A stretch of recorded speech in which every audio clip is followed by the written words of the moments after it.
I recently watched several documentaries on cults.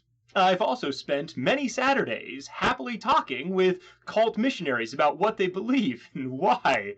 And let me tell you, if you see all religion this way, I understand why you might feel scared.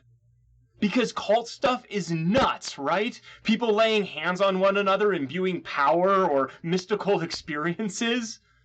These charismatic and crazy leaders who ultimately use their power to abuse others. Kool-Aid, suppressives, surface, secrets, and so on. This focus on rites and rituals that so often leads to damaging and dangerous outcomes.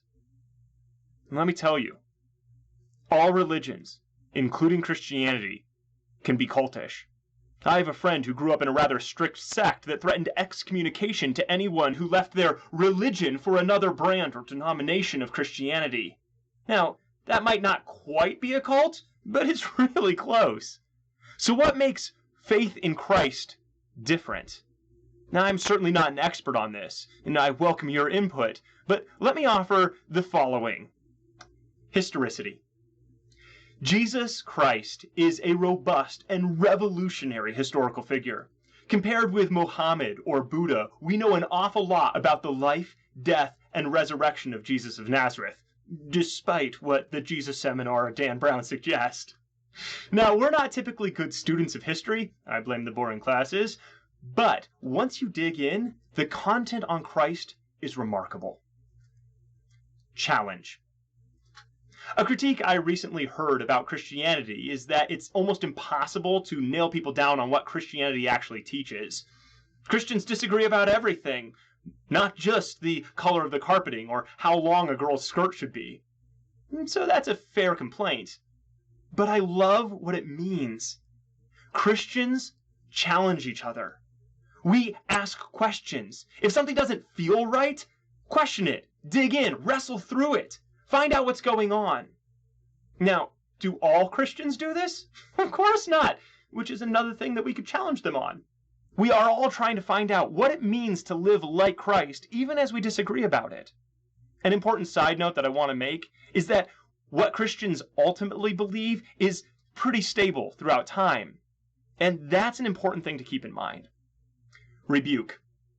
When people leave a cult, the horrors come with them, and a few brave individuals speak up, and are often labeled as evil by the group they left. Please note, bad stuff happens in Christian churches too. The difference is that the bad stuff is in opposition to the teachings, not part of it. Predatory Catholic priests go against everything that Christianity is about, and Christians should be the first to condemn such evil. Sacrificing a virgin, on the other hand, is like the film icon of what it means to be a cult. The longer you're in a cult, the deeper you go, the more evil and horrors you will find. Secrets. Many cults exhibit a form of Gnosticism or secret knowledge that members slowly gain or earn. The major monotheistic religions, including Christianity, don't do this. Instead, you are encouraged to study. You can find the questions and answers people have had throughout history. You can read old and new versions of the Bible. You can explore all the many heresies and doctrines. Thus, the historicity is regularly challenged, enabling us to rebuke things that are not in line with Christ, which means there are no secrets.